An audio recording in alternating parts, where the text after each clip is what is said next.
Hello, everyone, and welcome to Video Games Are the Worst Thing on Earth. Minisode. Tiny little baby episode. I just wanted to record a little thing about my experience going through Hurricane Florence. It has displaced me home-wise. I got a place to stay now. Thankfully, all of our listeners are trolls, and so they helpfully offered him a spot underneath their bridge where he is currently reporting from. I picked the dankest, darkest bridge over the most disgusting sewage where I belong. Uh, my computer was also destroyed, and I wanted to just talk a little bit about how that's changed my gaming habits. Because I got a laptop too, but that's runs not very many games. I was trying to play games with Alton yesterday, and he was like, "You got to be able to run Borderlands, man. You got to be able to run Dead Island. Those games suck." Damn, that sounds exactly like me. That's my Alton impersonation. And Man! and I had to explain to him, bro, I only run maximum like Sega Master System type stuff. And the reason I bring up Sega Master System, As an aside, Sega Master System, short SM, SNM, Sega knew what they were doing. it's the horniest console by far. Mm-hmm. And just kind of talk about how that's changed my gaming habits. So you can skip that because it's kind of off brand. My journey started with the evacuation, and I went out a couple 100 miles away to avoid the nonsense. And just basically just kind of like sitting there waiting for the storm to hit, waiting for any kind of news. And I just blasted through Phantasy Star, which is one kind of side effect to having this happen and not having a lot of options is that I've finished more games in the past 2 months than I probably have in the past 2 years. Not having the internet has that strange effect on people. Yeah, I just downloaded a bunch of Sega Genesis stuff suggested by people on Twitter, and I got a couple people saying like, "Oh, you're not gonna like Phantasy Star. It's grindy, it's hard, etc." But I don't know. It just really hit the spot for what I needed. Like, I just didn't want to think. I just wanted to overcome this BS. And the experience of grinding up the experience needed to just overcome whatever fucking bullshit the game was throwing at me. There was a couple real nonsense boss fights, especially at the start. But honestly, nothing was harder than that going out in like level 1 and just trying not to get my shit crushed because I was such a weak little babby with no NPCs. But I don't know, it was really rewarding, and the Sega Master System, I'd never played a game off of that before, and so it was emulated. The colors were interesting because it was like a lot brighter than the Nintendo felt, and it kind of had like Right. a much more early anime kind of look to it, and it felt a little bit more put together. And I understand it's one of the most complicated Sega Master System games, but it is to say that it was really rewarding, and the theme music was incredible. Basically, what you're saying is that you highly recommend the experience of being forced to evacuate your home because of a hurricane and spending a couple days cooped up in a hotel room playing games without the internet. Second Master System games. Not only do I recommend it, I encourage everybody to expect it to happen in the coming years. There's going to be more horrific natural disasters ravaging every part of the country and the globe. So I'm just saying, get your ROMs downloaded now. Not me. I'm safe. There's magical force fields around Hawaii that protect me. I could not imagine anything ever bad happening to Hawaii. It is the most fortified place on the globe. Nothing bad has ever happened in Hawaii. Famously, December 7th, 1941, a day in which nothing bad happened at all. It was Donut Day. Donut Day. Everybody got a donut. Free donuts. Tora. That means donut in Japanese.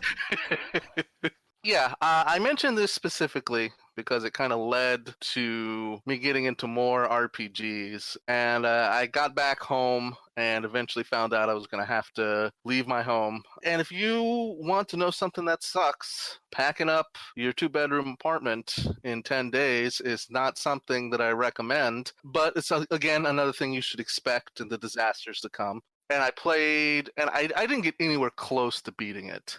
but I started playing Wizardry 1 just because I've been reading this blog called The CRPG Addict, and the guy is playing through every CRPG ever made. And I was reading his Wizardry thing, and it struck that same chord, and it was just so fucking punishing. But every moment I got to like be able to get another level, manage to figure something out about it out, it felt very rewarding. And kind of I moved on from that after I gave up after a little while just because it got too ridiculous. But still, it kind of made me appreciate how it influenced all these other experiences, and because it's kind of like the CRPG in a lot of ways, in terms of what it influences, and that was really interesting to experience, and kind of the stripped down mechanics of the games rather than something with a lot of polish. The RPG, I believe, are the ones where the game just had the graphics and like the mechanics, and then they had refer to page such and such for like the actual dialogue, because there wasn't enough space on the disc for them to put on all the text for the story. For Wizardry, you got the game, and then it demanded that you put in a blank floppy so it could create the scenario for you, because you couldn't actually just put in the disc and play. So that's actually kind of true. Old games like have these incredibly strange workarounds in terms of trying to create a complete experience, especially when it comes to stuff that we're just super freaking used to today, like, you know, having text in a video game.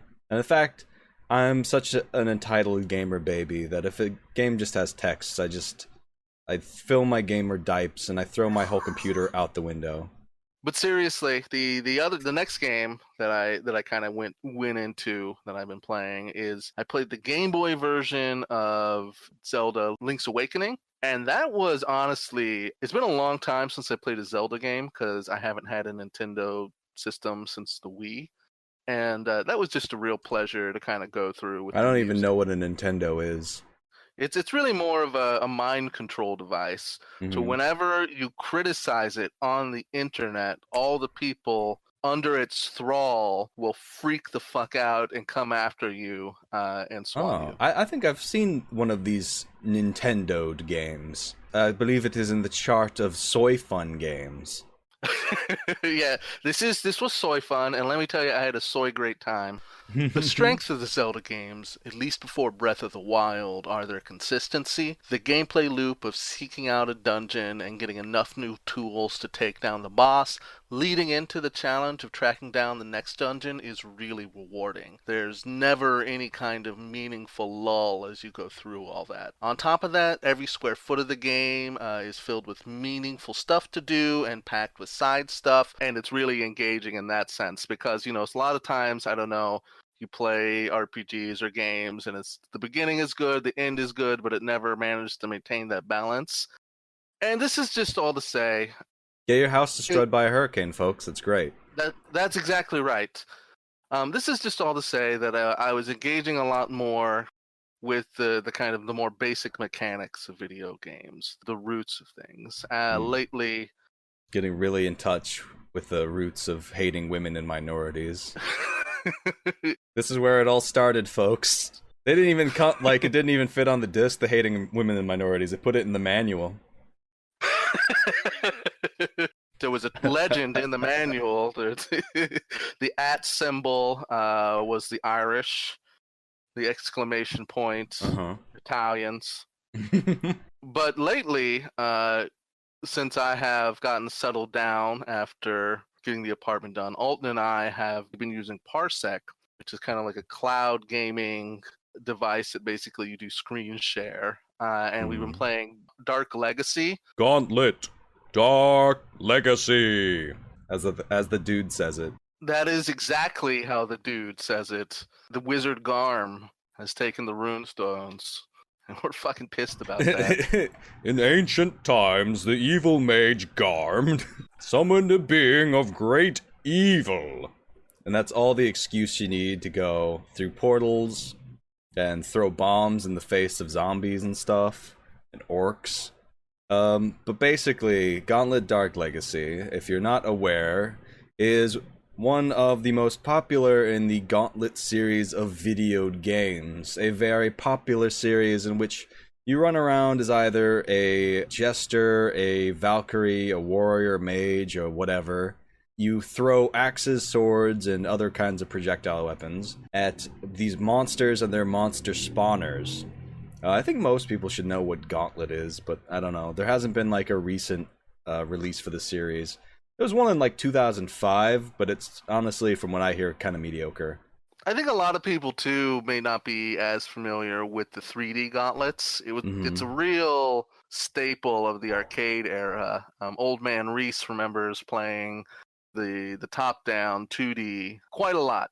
Ate a lot of quarters, but I've never played the 3D version, and it's a nice balance between that old gameplay and a kind of more developed action RPG feel. Like, you save your characters between playthroughs, and it's just a lot of fun. There's nothing too terribly complicated, but you're exploring, you're battling dipshits. It's use your magic when death comes. It's nothing insanely complicated, but it's really fun. One of the things that I think differentiates it from the later games in the series and what makes it actually good as opposed to the games that came later on, like, I haven't played them, but I have heard from other people that they lack a lot of like what made this game really, really iconic. So one thing that I think I have to bring up is the sound design, which I think once you hear "Red Wizard needs food badly," it sticks with you forever.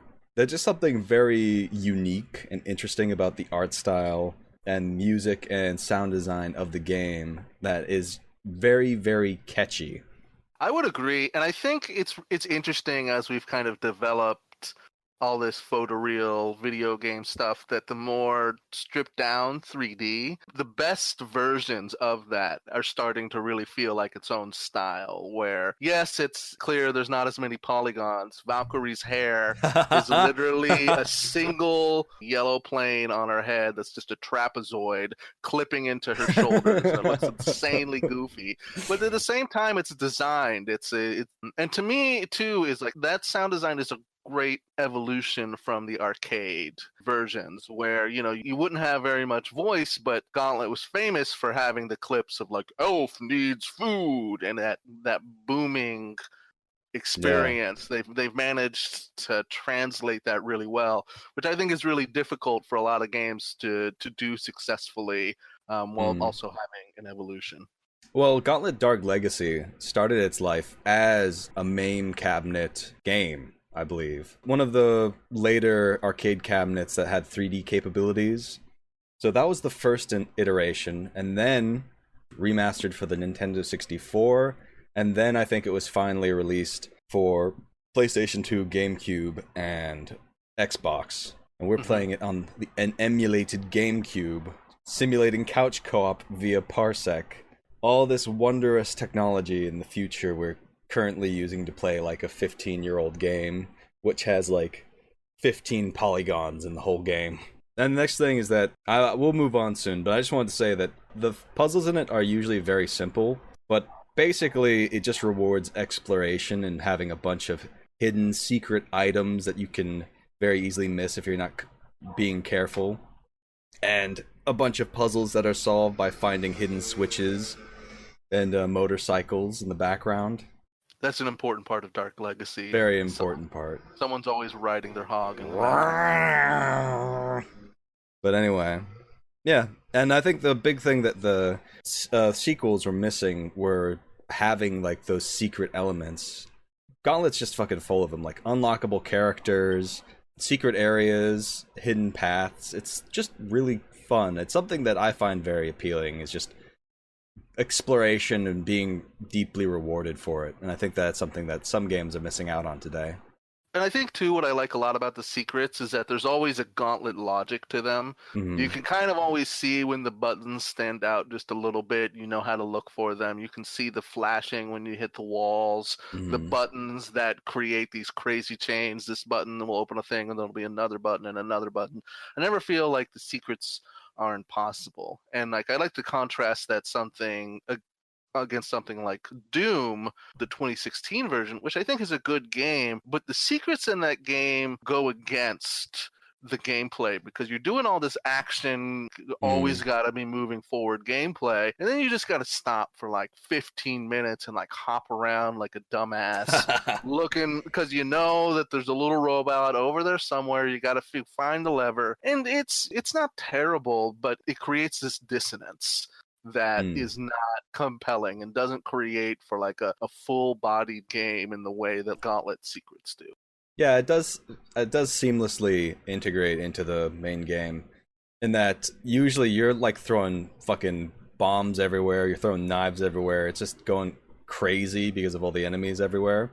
And so more likely than not, you're gonna hit the secret wall and destroy it, whether you're trying to or not, and then you're like, oh, what does this do? And then you basically just have to follow the chain from there. And another thing is that Gauntlet Dark Legacy was released before they started selling cheats as DLC. We haven't gotten into that yet, but I think that would be something fun to try. There's a lot of very interesting cheats that are available that do, you know, just fun, wacky things, like Giant Head Mode. You remember that? The 90s? People were fucking obsessed with Giant Head Mode. Just by comparison, one of the worst games either one of us has played was we tried to play the Lord of the Rings Return of the King game for the GameCube, because that also had co-op. And it's the difference between night and day. You start out as just, you watch big hunks of the movie kind of plucked almost at random from that. It doesn't tell the story, not really, not unless you're like already understand what's happening. Yeah. And then you just doing these real basic weak strong combos. Gandalf just wandering around the battlefield like a senile old man. Gandalf. Gandalf. Use your Gandalf magic. the Great. Did I mispronounce his name? Yeah, it's Gandalf. Gandalf the Grey. Although Gandalf is pretty good too. I apologize for not being a nerd. It was just incredible. It was like 5 minutes straight of cutscene, and then like it immediately throws you into the game. If you were like off doing something else, you're like, okay, Gandalf's gonna be talking for a while, and you come back and you're basically getting your ass eaten by orcs. And not the good way that you want. And just imagine, you jump into this game, and before you can even play, you have to watch like 5 to 10 minutes of GameCube era like movie cutscenes. It's insane. It's really insane. But I think we've underscored that enough.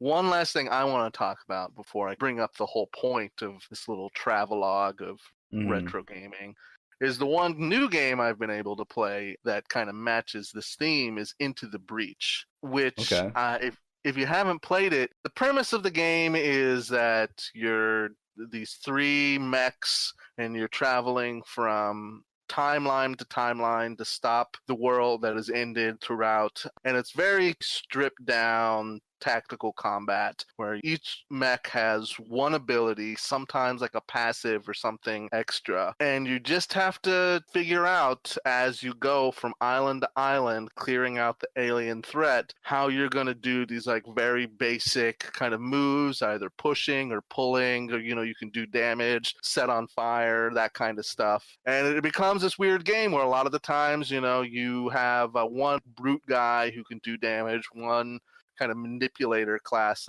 so you can pull the alien into the line of fire, and it always tells you there's no RNG whatsoever.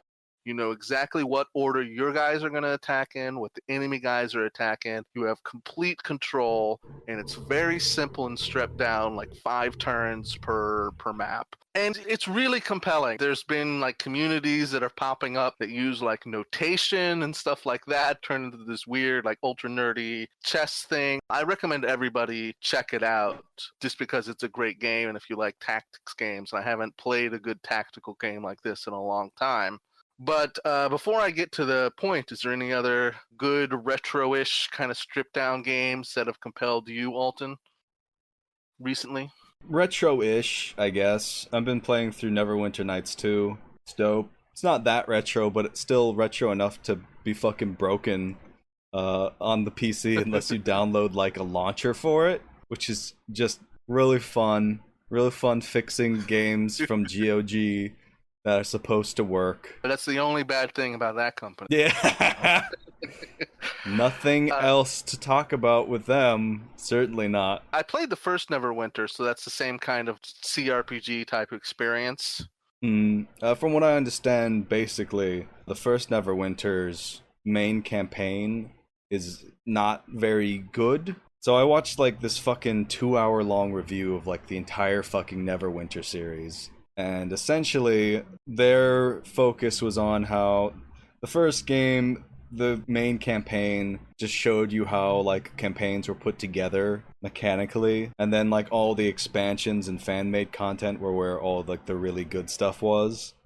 Interesting. Neverwinter Nights 2 is not quite the opposite, but it's harder to make things with its creator set. But the main campaign has a lot of effort put into it. I believe Neverwinter Nights 2 was made by Obsidian. And so it's interesting to play through it because a lot of stuff that you see later on in things made by BioWare are sort of there. Like, you can see a lot of Neverwinter's influence in their later games like Dragon Age Origins and stuff like that.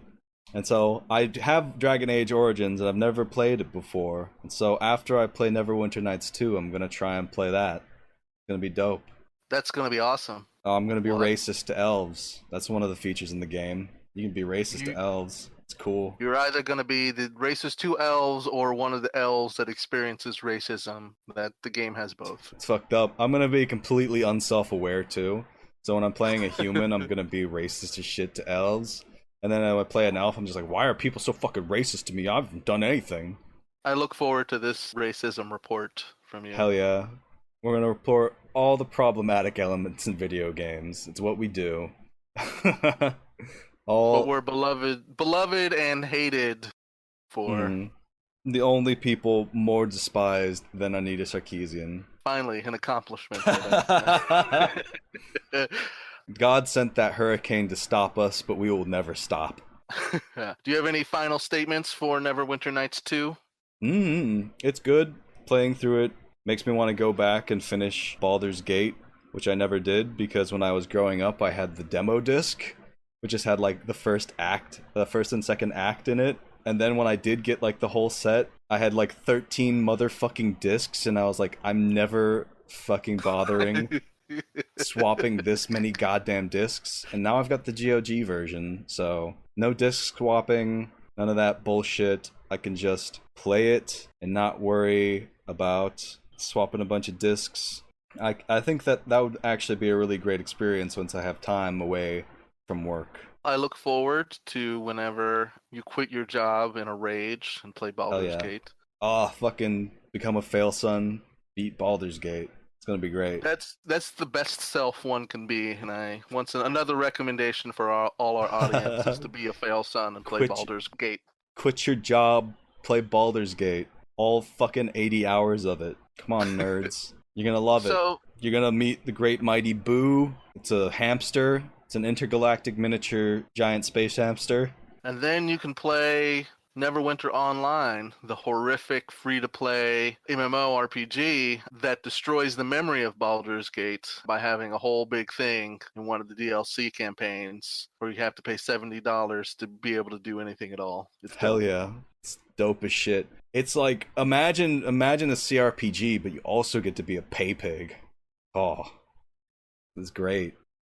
All right, so to kind of wrap up, the whole point of my little travelogue here is that I've had a pretty hard past couple months. I was never in any actual danger most of the time. There was one day when we said, fuck it, we're going to make it home before the rivers crested. We were driving along the freeways, and it was just like we were driving through a lake, and the road was just like right above it for like miles and miles, and that was insane. But other than that, it's been mostly just trying to like organize and deal with shit before the nightmare comes. But these games have really gotten me through it. The systems, etc., have been really compelling and interesting, and it's made me think a lot too about kind of like what's going on recently in games with Red Dead Redemption 2 and the insane amount of effort it takes to put in AAA games today.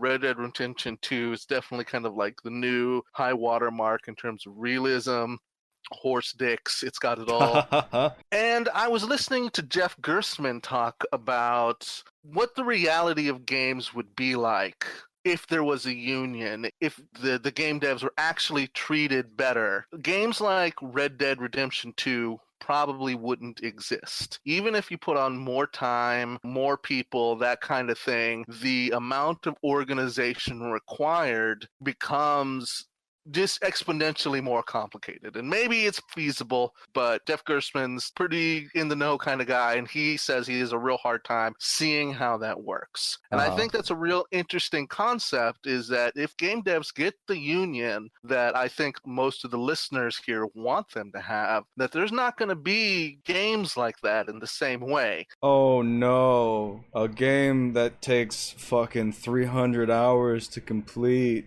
that I'll never fucking have time to beat. What will I ever do? I'm on the same page. I like Grand Theft Auto just fine because you put on Guns N' Roses or whatever, you get on a motorcycle, you jump a mountain, and hit a helicopter with a rocket launcher. The bullshit open world stuff that I don't care for is kind of eclipsed by the fun stuff. But when that's not there, when it's just like, oh, I'm just riding my horse. Oh, look, the horse is pooping. Thank God we put that in the game.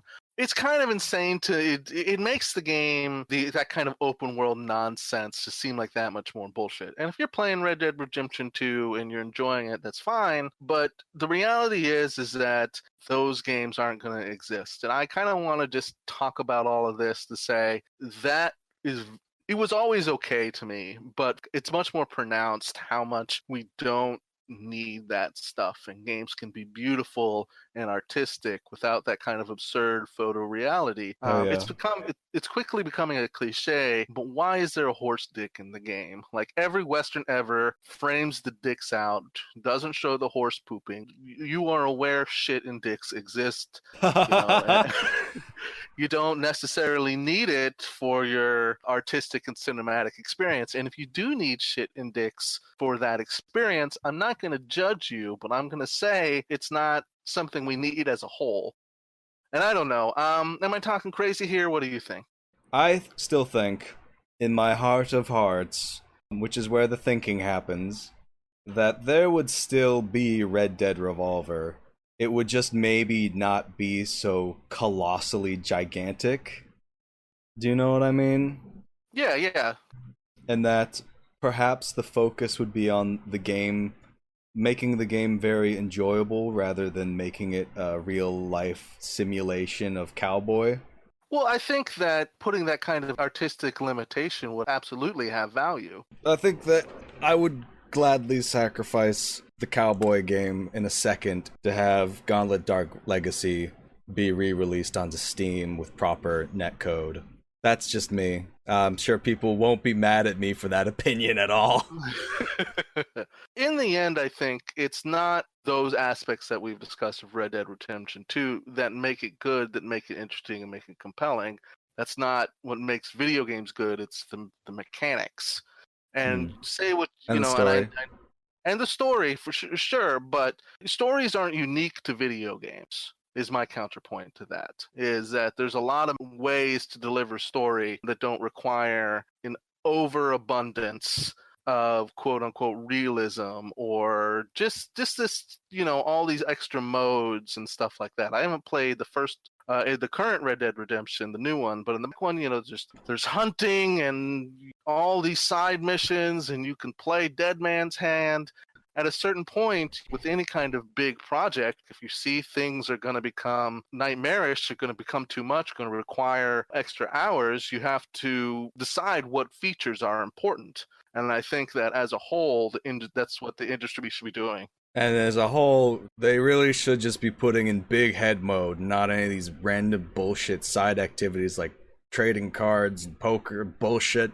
I want big head mode. And I want cheats that just make your character turn inside out or something. I don't know. Bring back the cheats. So I think, unless you have any final thoughts, I've said my piece. This minisode should be ended before it comes a maxisode. Okay, my final thought is fuck Red Dead Revolver 2. download and get Baldur's Gate. Play Baldur's Gate and Arcanum. Play Baldur's Gate and Arcanum. Those are both good games. They don't have horse balls in them, but they do have heart. Play Wizardry 1. Delete all your other video games. Give away your Steam account and just live in the world that is Wizardry 1 through 4. Live in the Luddite world that we have created for you, where you play nothing but Sega Master System games and games with a total of 16 polygons, like Gauntlet Dark Legacy, and you will be a happier person for it. All right, that's the real shit. Hell yeah. Truth spoken. Mic dropped. Bye.